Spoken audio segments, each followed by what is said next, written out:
Boa noite a todos. Do livro Pão Nosso, psicografia de Francisco Cândido Xavier pelo Espírito Emmanuel. Item número 20, a marcha. Importa, porém, caminhar hoje, amanhã e no dia seguinte. Jesus, Lucas capítulo 13, versículo 33. Importa seguir sempre em busca da edificação espiritual definitiva, indispensável caminhar, vencendo obstáculos e sombras, transformando todas as dores e dificuldades em degraus de ascensão. Traçando seu programa, referia-se Jesus à marcha na direção de Jerusalém, onde o esperava a derradeira glorificação pelo martírio. Podemos aplicar, porém, o ensinamento às nossas experiências incessantes no roteiro da Jerusalém de nossos testemunhos redentores. É imprescindível, todavia, esclarecer a característica desta jornada para a aquisição dos bens eternos. Acreditam muitos que caminhar é invadir as situações de evidência no mundo, conquistando posições de destaque transitório ou trazendo as mais vastas expressões financeiras ao círculo pessoal. Entretanto, não é isso. Nesse particular, os chamados homens de rotina talvez detenham maiores probabilidades a seu favor. A personalidade dominante em situações efêmeras tem a marcha instada de perigos, de responsabilidades complexas, de ameaças atrozes. A sensação de altura aumenta a sensação de queda. É preciso caminhar sempre, mas a jornada compete ao Espírito Eterno no terreno das conquistas interiores. Muitas vezes, certas criaturas que se presumem nos mais altos pontos da viagem para a sabedoria divina se encontram apenas paralisadas na contemplação de fogos fáticos. Que ninguém se engane nas estações de falso repouso. Importa trabalhar, conhecer-se, iluminar-se e atender ao Cristo diariamente para fixar semelhante lição em nós, tendo nascido na terra, partilhando-lhes as lutas, gastando-lhes os corpos e nela tornaremos a renascer.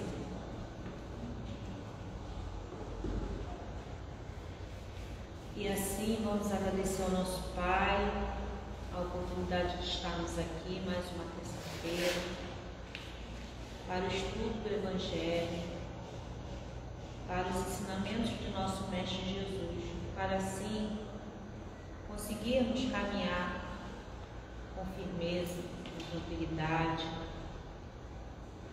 Agradecemos a doutrina espírita que nos esclarece, que nos alivia, que nos conforta, que nos orienta nos momentos de tanta dificuldade que passamos. Pedimos aos mentores espirituais desta casa que intua o nosso amigo Wagner, que trará o estudo sobre as aflições, e que nós possamos estar com as mentes, os corações abertos para recebermos todos esses ensinamentos de Deus. Que assim seja, Senhor. Graças a Deus.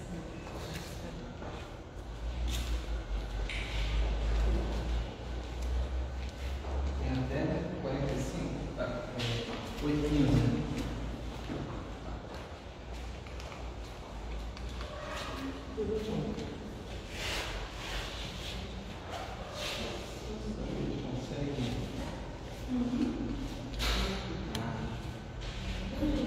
Então vamos. Primeiramente, boa noite para todos. Boa noite. Que a paz de Deus esteja com todos nós. Quem não me conhece, meu nome é Wagner. Sou do Centro Espírita Amigos no Caminho e a gente sempre contribui com as casas espíritas amigas, né? E a gente considera também que a gente tem casa 1, casa 2 e casa 3, né? Que são tantas casas amigas, né? É muito gostoso estar aqui contribuindo um pouquinho, né, na divulgação doutrinária. Então hoje a gente vai falar sobre o capítulo 5, Bem-aventurado os aflitos, do item 1 a 10. E logo nesse capítulo, né, a gente encontra duas máximas, né, duas parábolas, que começam assim: bem-aventurados os que choram, pois que serão consolados. Bem-aventurados os famintos e os sequiosos de justiça, pois que serão saciados. Bem-aventurados os que sofrem perseguição pela justiça, pois que é deles o reino dos céus. Está em São Mateus, capítulo 5, versículo 4, 6 e 10. Bem-aventurados vós que sois pobres, porque vosso é o reino dos céus. Bem-aventurados vós que agora tendes fome, porque sereis saciados. Ditosos sois vós que agora chorais, porque rireis. São Lucas, capítulo 6, versículo 20 e 21. Mas ai de vós, ricos, que tendes no mundo a vossa consolação. Ai de vós que estáis saciados, porque tereis fome. Ai de vós que agora rides, porque sereis constrangidos, a gemer e a chorar. São Lucas, capítulo 6, versículo 24 e 25. À primeira vista, quando a gente lê essas duas parábolas, puxa vida, Jesus é masoquista, né? Quer dizer que para que a gente conquiste a felicidade, nós temos que sofrer? Pergunta que eu faço aos irmãos. Para que a gente possa dar um passo na nossa evolução, nós precisamos sofrer? O que vocês acham? Um de cada vez. A gente está dando uma Não, mas é o que acontece. Não precisamos sofrer e não devemos sofrer, mas é o que acontece na humanidade. Exatamente. Eu sempre coloco isso porque, por coincidência ou não, sempre cai alguma coisa que remete a gente repetir. A dor é uma amiga nossa. A dor é uma amiga nossa. O que é a dor? São questões que aparecem na nossa vida cotidiana. Uma doença, um desemprego, um desencarne, enfim. O sofrimento é opcional. A dor não traz sofrimento. Como a gente olha para a dor, é que a gente vai sofrer ou não. Então, quando Jesus fala assim, bem-aventurados os que choram, bem-aventurados vós que sois pobres, bem-aventurados os famintos, ele está falando de dor. Agora, nós vamos ser bem-aventurados ou não? Vai depender de quem? De nós. Então, quando ele fala assim, bem-aventurados vós que sois pobres, porque vosso é o reino dos céus, né? Quer dizer o seguinte: se você, dentro da situação de pobreza momentânea, se você passar bem, você vai ser ditoso. Por quê? Porque eu acredito na vida futura. Eu sei que tudo faz parte de um caminhar, de um entendimento, de uma compreensão. Isso que Jesus quis dizer. Aí ele está julgando os ricos. Todos os ricos são assim? Não. Aqueles que se comprazem somente na matéria, aqueles que abraçaram Mamon, que é o Deus da riqueza, ao invés de abraçar Deus, que é o Deus do amor, das oportunidades, da maneira em que Deus coloca para que a gente possa aprender e estar dentro de sua lei. Então são dois deuses, né? Não adianta você amar, não existe amar dois deuses ao mesmo tempo. Ou a gente abraça o Deus da matéria, ou a gente abraça o Deus da oportunidade, da felicidade, do desenvolvimento, do crescimento espiritual. Aí ele começa a explicar, né? Somente na vida futura podem efetivar-se as compensações que Jesus promete aos aflitos na terra. Sem a certeza do futuro, estas máximas seriam um contrassenso. Mais ainda, seria um engodo. Mesmo com essa certeza, para ser feliz. Dizem, para se ter maior mérito. Mas então pergunta-se, por que sofrem uns mais do que os outros? Por que nascem uns na miséria e outros na opulência, sem coisa alguma haverem feito que justifique essas posições? Por que uns nada conseguem ao passo que a outros tudo parece sorrir?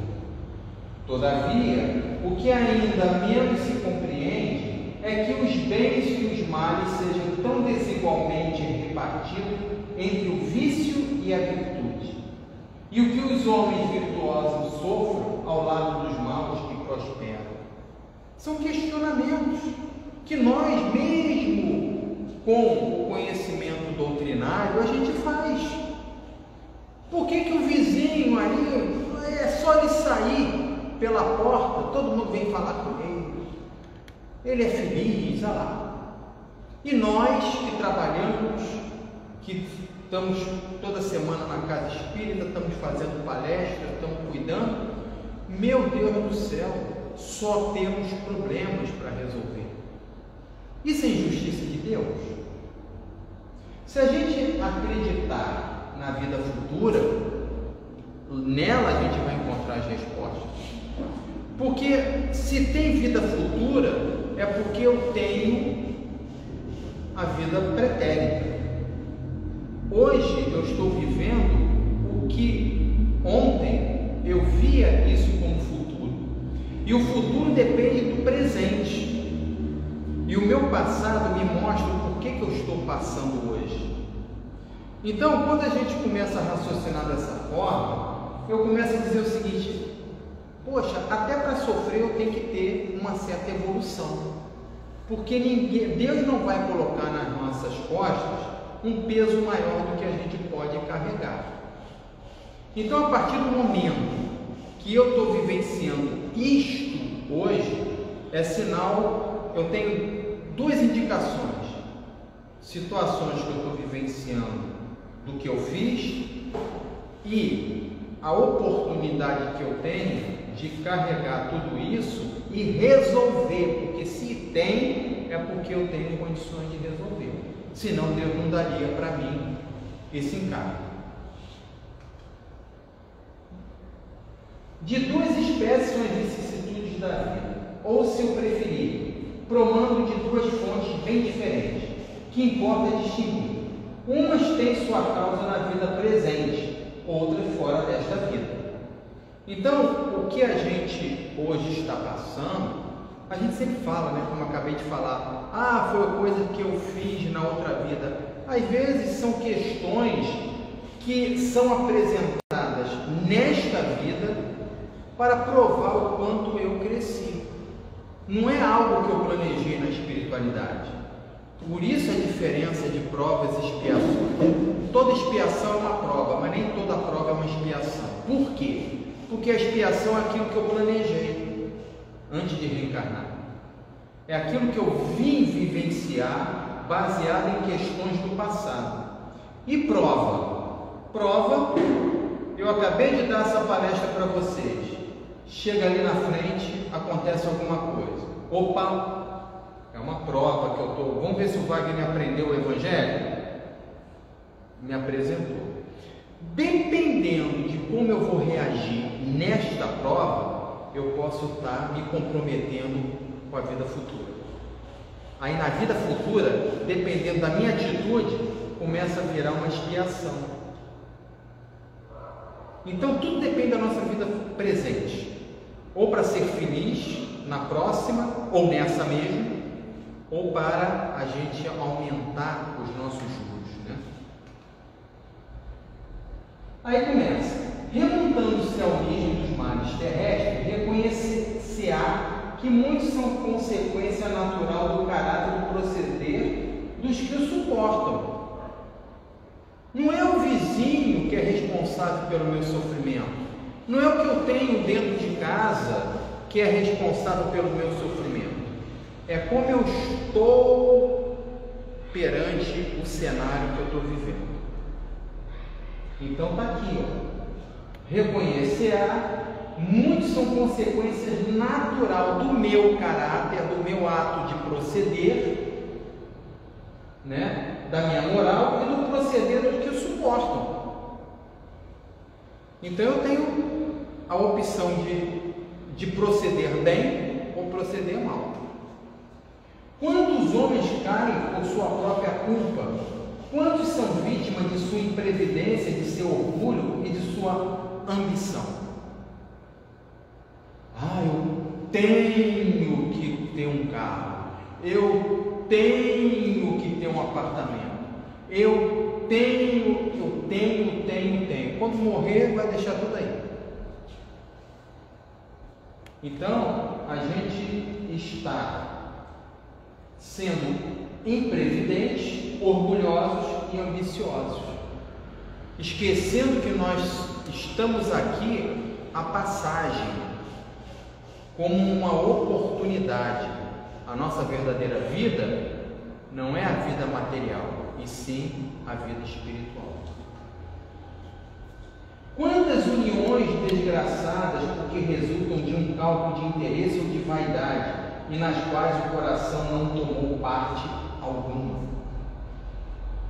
Eu vou casar com aquele rapaz porque ele é podre de rico. Eu vou casar com aquela moça porque, olha só, ela é uma belezura. Eu vou passar perto dos meus amigos e vou... ele conquistou, ele teve poder de conquistar. Esse cara é bom. Cadê o coração? Então, o divórcio é uma lei da matéria, é uma lei humana que simplesmente estabelece algo que, espiritualmente falando, já está definido há muito tempo. Uma união em que algum interesse teve ali e o coração não fez parte do processo. Porque o amor não é o amor à primeira vista, isso é para romance, para filme. Mas o amor é um sentimento que se constrói. Então, por isso que tem a fase do namoro, do noivado, para construir esse sentimento, para construir essa troca, esse conhecimento. Aí, se a gente for dentro da receita de Jesus, é um casamento feliz. E não dessa... Então a gente muitas das vezes, eu não tenho sorte. Com homem eu não tenho sorte com mulher. Sem olhar, sem fazer uma reflexão dos nossos interesses e das nossas atitudes. Não é sorte, é simplesmente agir dentro da lei de Deus. A lei humana atinge certas faltas e as pune. Pode então o condenado reconhecer que sofre a consequência do que fez, mas a lei não atinge nem pode atingir todas as faltas. Incide especialmente sobre as que trazem prejuízo à sociedade e não sobre as que só prejudicam os que as cometem. Deus, porém, quer que todas as suas criaturas progridam e, portanto, não deixe impune qualquer desvio do caminho reto. Não há falta alguma, por mais leve que seja, nenhuma infração da sua lei que não acarrete forçosas e inevitáveis consequências, mais ou menos deploráveis. O que ele quis trazer com isso? Eu vou roubar esse leptômetro. Aí a Cida, esperta, olheira, chegou, peguei o vale. Aí vai chamar a polícia, vai me prender. Recuperou o leptômetro? Beleza. Recuperou o vale? Não. É isso que ele está dizendo aqui. A lei humana, ela vai punir o efeito material. Ela vai punir o prejuízo material. E o prejuízo espiritual com isso? Ela não pune. Por isso que a gente fala de educação. Não é educação criar escola, faculdade, fazer leis para a faculdade, capacitar professores.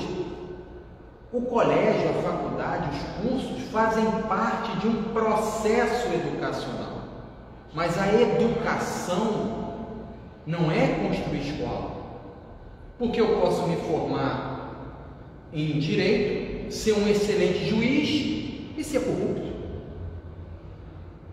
Então isso não me dá o direito de dizer eu sou um homem educado. Educação é estabelecer condições de eu rever meu ato, eu rever a minha ética, eu rever a minha conduta para a sociedade. É muito mais profundo do que ler um livro, do que fazer cálculos. É muito mais profundo do que isso. E é isso que o Evangelho está dizendo. Precisamos educar o espírito, porque ter uma profissão, sair de uma faculdade, é uma situação boa para o espírito? Claro que é, porque está evoluindo intelectualmente. Mas a gente, quando fala o espírito evoluiu, não é intelectualmente somente, é moralmente. E a moral só vai ser trabalhada a partir do momento que eu promover uma educação do espírito, promover atitudes para eu rever os meus conceitos. E uma pessoa presa lá dentro, a gente sabe que de educação do espírito não tem nada, né? Muito pelo contrário. Daí se segue que nas pequenas coisas como nas grandes, o homem é sempre punido por aquilo em que pecou.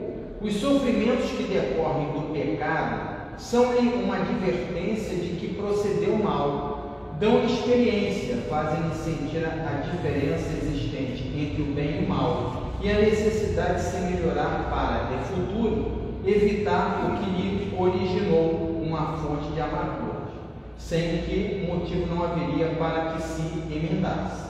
Confiante na impunidade, retardaria seu avanço e, consequentemente, a sua felicidade futura. É o que a gente faz com os nossos filhos. Ah, eu amo meu filho, tudo que ele pede eu dou. Será que é bom? Será que dar tudo para um filho, para uma filha, é demonstrar o amor de mãe, o amor de pai? Não quero que falte nada para o meu filho, materialmente e espiritualmente. E o que ele vai sofrer? As vicissitudes da vida são implacáveis. Então está aí, ó, é textual. Confiante na impunidade, retardaria seu avanço. É a gente promover o retardo desse espírito que nós planejamos em receber para dar o avanço necessário para ele. Tem um caso do Chico, né? Que uma mãe chegou, essa mãe tinha um filho autista e ela chegou para o Chico e falou: eu amo demais o meu filho, cura meu filho. Aí o Chico, através de um médium, recebeu o mentor, e o mentor pergunta para ela: a senhora ama seu filho? Amo. Amo. A senhora quer o bem dele? Claro que eu quero. A senhora tem certeza que a senhora quer o bem dele? Claro, eu sou mãe. Não perguntei se a senhora é mãe, eu estou perguntando se a senhora tem certeza do bem que a senhora quer para o seu filho. Porque seu filho foi um inimigo do seu passado. Ele veio autista para impedir certas ações dele contra a senhora. A senhora tem certeza que a senhora quer ajudar? Opa, espera aí, vamos refletir, vamos repensar no que eu quero realmente. Então, às vezes um mal é um bem. Tem outra história. Um espírito se suicidou em 4 encarnações seguidas. Na 5ª encarnação ele veio sem os 2 braços. Deu uma doença numa das pernas, arrancou a perna. E ele já estava pensando em se suicidar com uma perna só. deu uma doença na outra perna e ele perdeu as 2 pernas e os 2 braços. Pronto, a encarnação dele é para ficar em cima de uma cama, sendo cuidada pelas pessoas, mas sem se suicidar. Não era para evoluir nem nada, é para ele ficar em vida, refletindo. Quem olha aquela pessoa numa cama sem os 4 membros, primeira coisa que se fala: tadinho, que sofrimento. Tadinho? Tadinho? Então a gente precisa, vai no Vicente Moretti, por exemplo, né? Como uma vez eu vi, lá a coisa pega. Um homem de 2 metros de altura, com a cabeça desse tamaninho, arrastando as mãos no chão. Quando eu olhei, eu engoli, fiz uma prece para me segurar. Aí, meu Deus, por que ele nasceu assim? Analise a história reencarnatória dele. Aquilo é um bem, aquilo é uma oportunidade que aquele espírito está tendo para reestruturar seu perispírito mediante as questões mentais e ações que ele teve em vida passada. Então ele é tadinho aos olhos nossos, aos olhos materiais, mas aos olhos espirituais ele é um felizardo. Ele está tendo a oportunidade de se reestruturar. É tudo uma questão de visão, é tudo uma questão de olhar. Por isso que a dor, quando vem, ela vem dependendo do nosso olhar para a dor, nós vamos sofrer ou não.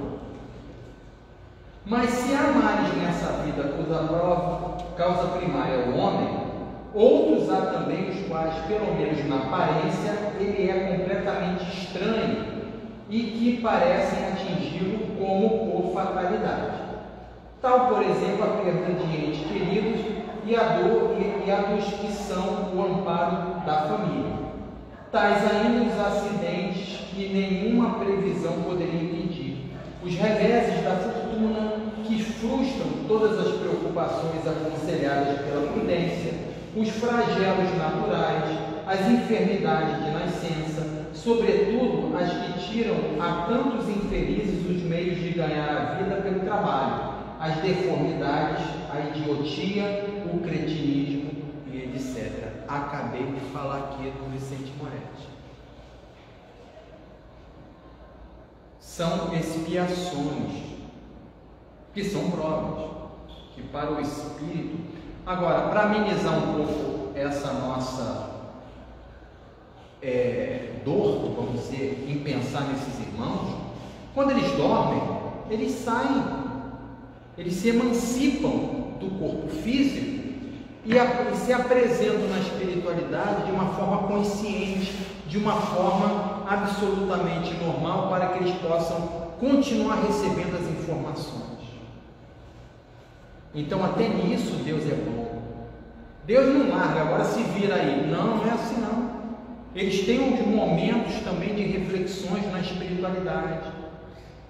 Vão aos centros espíritas para poder aprender. Os mentores os orientam.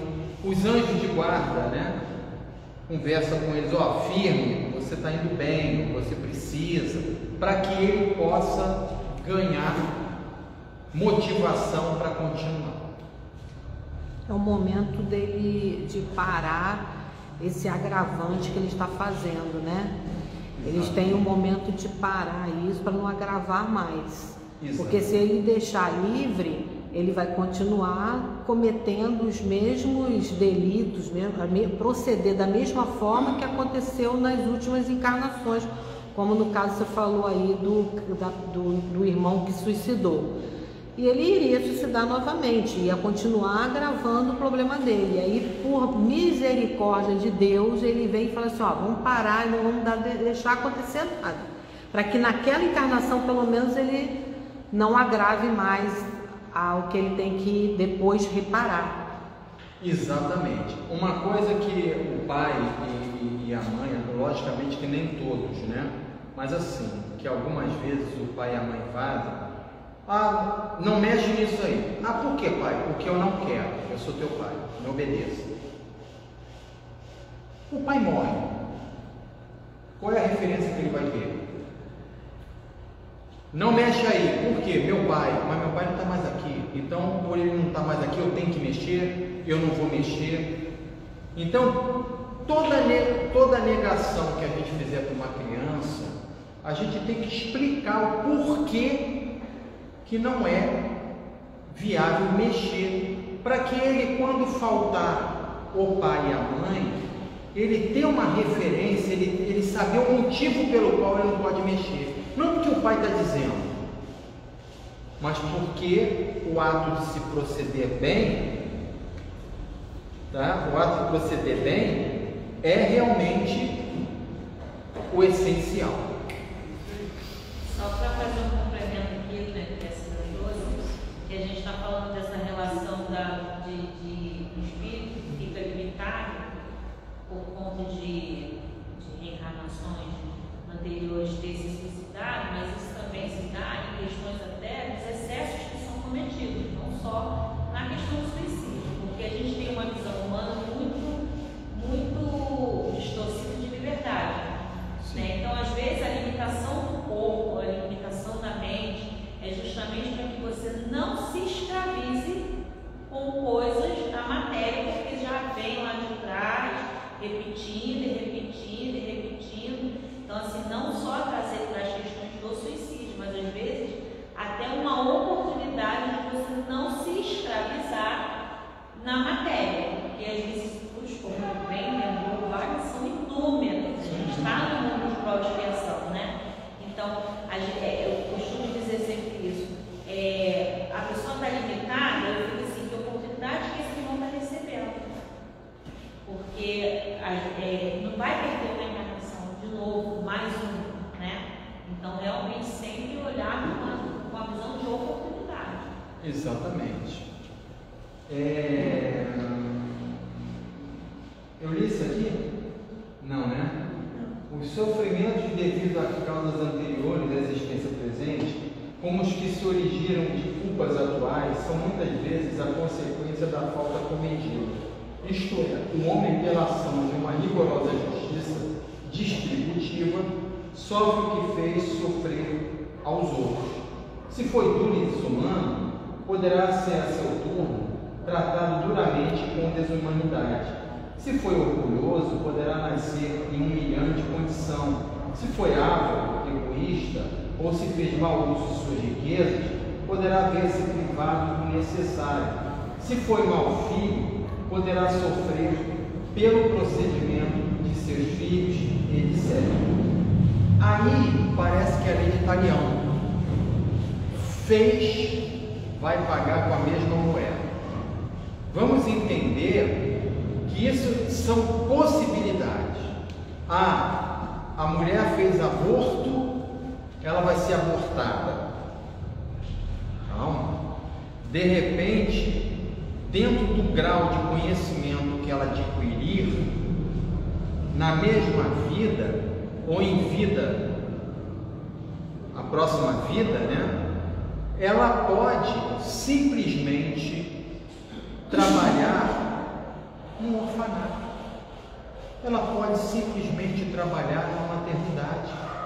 E espirituais. Isso vai depender das suas atitudes. Olha, tem um casal, essa história é emblemática. Um casal que a mulher não conseguia engravidar de jeito nenhum.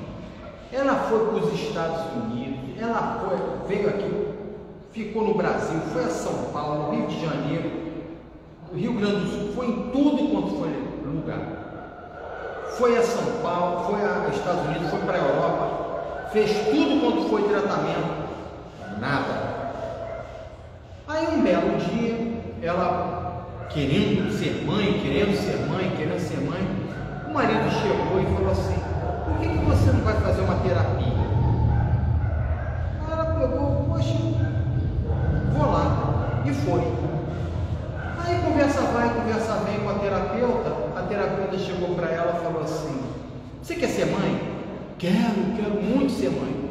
Por que você não adota? Meu Deus, como é que eu não pensei nisso antes? E saiu toda sorridente com o marido. Vamos adotar. O marido também, não, beleza, tá. Aí foram para um orfanato. Sim, senhora.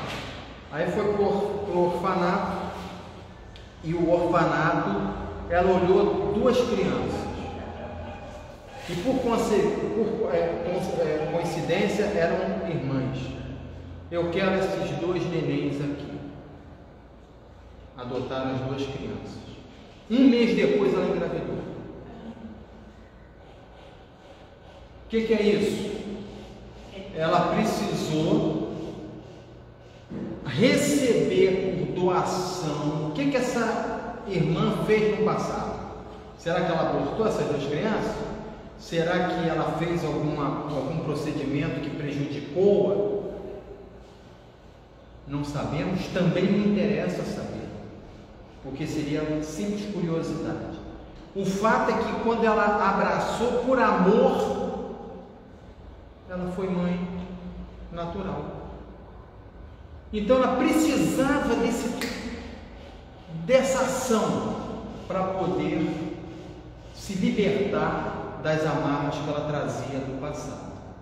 Esse é um exemplo muito simples. Não precisa ela passar por tudo que ela fez. Ela simplesmente agiu dentro da lei de Deus. As tribulações podem ser impostas a espíritos endurecidos ou extremamente ignorantes para levá-los a fazer uma escolha com conhecimento de causa. Os espíritos penitentes, porém, desejosos de reparar o mal que haja feito e de proceder melhor, esses as escolhem livremente. Tal caso de um que, havendo desempenhado mal sua tarefa, pede, lhe deixe recomeçar para não perder o fruto de seu trabalho. As tribulações, portanto, são, ao mesmo tempo, expiações do passado que recebem nelas o merecido castigo e provas com relação ao futuro que elas preparam. Rendamos graças a Deus que, em sua bondade, faculta ao homem reparar seus erros e não o condena irrevogavelmente por uma primeira falta. Não há crer, no entanto, que todo sofrimento suportado neste mundo denote a existência de uma determinada falta. Muitas vezes são simples provas buscadas pelo Espírito para concluir a sua depuração e ativar o seu progresso. Falamos sobre isso. Assim, a expiação serve sempre de prova, mas nem sempre a prova é uma expiação. Provas e expiações, todavia, são sempre sinais de relativa inferioridade, porquanto o que é perfeito não precisa ser provado. Pode, pois, um espírito haver chegado a certo grau de elevação e, nada obstante, desejoso de adiantar-se mais, solicitar uma missão, uma tarefa a executar, pela qual tanto mais recompensado será se sair vitorioso, quanto mais rude haja sido a luta. Ou seja, não pense vocês que quando a gente evolui mais um pouquinho, eu vou ficar, por exemplo, no meu caso, tocar violão em cima de uma nuvem e olhando para Cida. Cida, essa é para você. Não é dessa forma. Quanto mais eu vou evoluir, mais tarefas eu vou ter que me responsabilizar, a ponto de eu me achar um missionário, como a gente viu aí, o próprio Chico, né? Madre Teresa de Calcutá, a irmã Dulce. Meu pai trabalha até hoje. Jesus diz isso. Meu pai trabalha até hoje. Sim, Jesus falou. Meu pai trabalha até hoje. Ele ia incessantemente. E Jesus, o maior peso, se eu posso dizer essa palavra para Jesus, né? Mas o maior sacrifício para Jesus não foi ele ter morrido na cruz, foi ele ter se preparado centenas, séculos e séculos, para ele poder baixar sua vibração, adensar seu perispírito, para poder reencarnar e ficar 33 anos aqui para passar a boa nova. O sacrifício de Cristo não foi a cruz, mas foi o preparo dele para o reencarno. A renúncia dele, de um espírito puro, angelical, para se tornar um simples, no bom sentido, um simples mortal. Se igualar, né, a nós para poder... Exatamente, para passar esse que foi o mérito todo de Cristo, né? Os espíritos não podem aspirar a completa felicidade enquanto não se tenham tornado puros. Qualquer mácula lhes interdita a entrada no mundo ditoso. São como os passageiros de um navio onde há pestosos, os quais se veda o acesso à cidade, aqui à porta, até que se hajam expurgado. Mediante as diversas existências corpóreas, é que os espíritos se vão expungindo, pouco a pouco, de suas imperfeições. As provações da vida nos fazem adiantar-se quando bem suportadas. Como expiações, elas apagam as faltas e purificam. São o remédio que limpa as chagas e cura o doente. Quanto mais grave é o mal, tanto mais enérgico deve ser o remédio. Aquele, pois, que muito sofre, deve reconhecer que muito tinha a expiar e deve regozijar-se à ideia da sua próxima cura. Dele depende, pela resignação, tornar proveitoso o seu sofrimento e não estragar o fruto com as suas impaciências, visto que, do contrário, terá de recomeçar. Isso não significa que a gente deve, eu estou sofrendo, Que maravilha. que maravilha, eu vou ficar aqui assim, e me punir, e me chicotear. Agora eu tenho compreensão, eu tenho que sofrer, tenho que ter mais dor. Não é isso. É entender o processo, é entender e trabalhar para o nosso crescimento. Porque ninguém veio aqui para sofrer. O malfeitor não veio para matar, não veio para estuprar, não veio para roubar. Ele não vai, eu estou planejando para matar todo mundo. Não existe isso. E depois fica sofrendo na cadeia. Não existe. O criminoso, como todos nós, irmãos e filhos de Deus, do mesmo Pai, ele também, na sua essência, ele quer evoluir, ele quer ser feliz. Só não sabe como.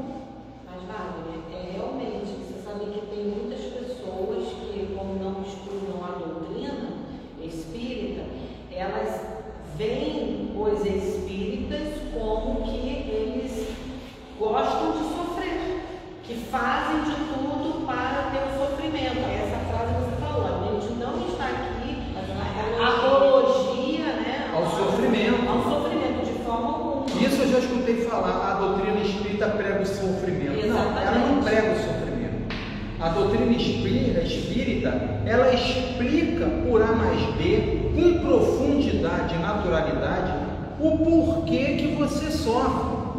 E mais do que isso, depende de você não sofrer mais. Não depende de Jesus, não depende de fazer um trabalho, não depende nada disso.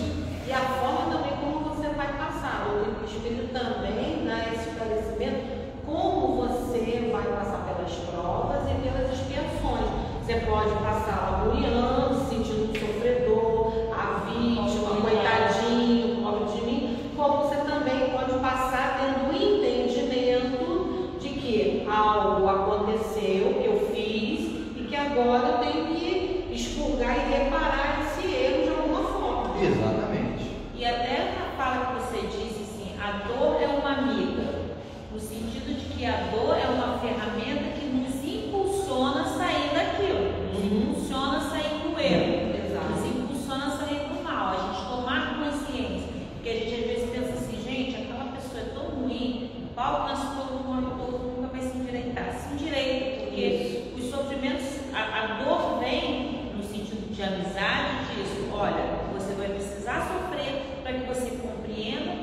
vai te impulsionar a ser uma pessoa melhor. Exatamente. E é isso que o Espiritismo. A doutrina espírita, bem compreendida, ela ensina a ser feliz. Exato. Sim. A sair do processo de ninguém está aí. O ser mentalmente começa a criar antídotos e recursos para ser feliz.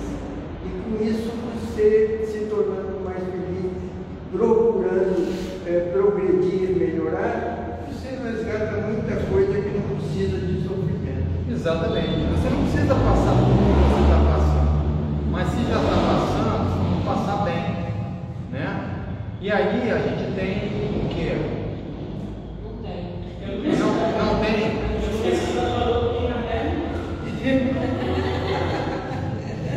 Certinho, né? Vai lá. Fim. Então, na verdade, Bota o próximo. o que. Hein? Bota o próximo. Isso, né? Então, o que nós queremos passar para vocês na noite de hoje é mais um momento para que a gente vá para nossas casas, não transformar. Não vamos nos iludir. Agora eu estou com isso. Não. Vamos refletir sobre o que nós temos nas nossas mãos. Né? Refletir mesmo. Poxa, se eu estou passando por tudo isso, alguma coisa Papai do Céu está querendo me mostrar. O que talvez não interesse muito não, porque a gente não pode ficar muito preso ao passado. Se a gente ficar olhando para o retrovisor do carro o tempo todo, a gente vai bater. Então, o passado é só para a gente ter uma noção e fazer bem o presente para chegar aonde a gente quer. Que a paz de Jesus esteja com todos nós. Obrigado mais uma vez. Obrigada. Momento para a água. Sim, claro. Obrigada, Wagner. Muito bom aí a gente refletir realmente, né?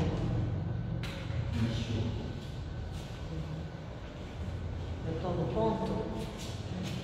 Sim, estou, né? Então, muito obrigada. Nós vamos levar para nossas casas realmente essa nossa reflexão de hoje, né?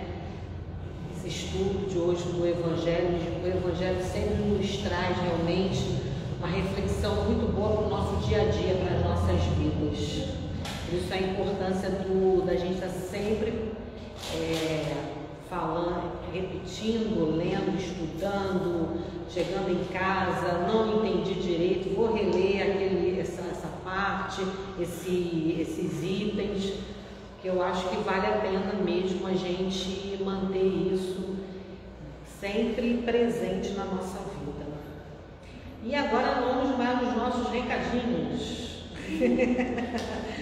Né? Então, como sempre, todas as terças-feiras nós temos a nossa palestra às 2h30 da tarde e 7h30 da noite. Tanto no horário da tarde quanto no horário da noite, nós temos o atendimento fraterno. Então, se alguém precisar de fazer um atendimento, conversar com a gente, está passando por alguma situação, nós estamos, eu e Giane, estamos aqui. E o passe que após a prece que vai ser aplicado. Nós temos nas quintas-feiras o estudo do Evangelho às 7h30 da noite. Aos sábados nós temos às 9 horas, das 9 até as 11h30, nós temos a evangelização infantil. Às 11h30 até e o grupo família. Mesmo quem não tem filho, pode vir que nós temos o grupo família. De 11h30 até meio-dia, nós temos um outro grupo de estudos, onde nós estamos intercalando o estudo, o Livro dos Espíritos e a Gênese. Então, um sábado é outro. E a partir do meio-dia nós temos a Mocidade Espírita, que vai até mais ou menos 1h da tarde, tá? Nós temos uma campanha do alimento, nós temos um grupo de famílias assistidas, que todo mês a gente separa bolsas para dar no final de cada sábado, último sábado de cada mês. Então quem quiser vir para ver, quem faz a doação, queira ver para vir, ver que é feita a doação, pode vir. Tem uma cestinha na recepção que pode colocar o alimento. 1 quilo de alimento está nos ajudando. Gente, precisa trazer o caminhão, não precisa parar o caminhão aqui na porta. Precisa 1 quilo também de montão. Aí, e nós temos o bazar, que também funciona no sábado, a partir de 9h30. Nós temos às terças-feiras, às 7h, o trabalho da irradiação. Então, quem quiser colocar um nomezinho ou o nome de algum parente que não esteja bem, que seja irradiada uma prece, uma luz divina para ele, pode falar com a Senilda ou com o seu Paulo. Ali, ó, Senilda levantou o braço, seu Paulo levantou o braço, para todo mundo saber. Vamos para seu Paulo? Aí, seu Paulo. Não deixar de avisar que a pessoa que pede também vibre. Exatamente, seu Paulo. Eu ia concluir isso, seu Paulo. Então, na hora de colocar o nomezinho com a Senilda e o seu Paulo, às 7h, fica mentalizando, vibre junto conosco, porque senão a gente sozinho não faz milagre. Não faz não, só quem faz milagre é Deus, se não existe milagre, né? Não é terceirizar. Não é terceirizar. E temos também um trabalho de artesanato, quinta-feira, 2h30 da tarde, 2h da tarde, também aqui na casa. E aí a gente vai tendo a nossa programação. Fala. Quando você falou do caminhão, se quiser parar com o caminhão, pode sim.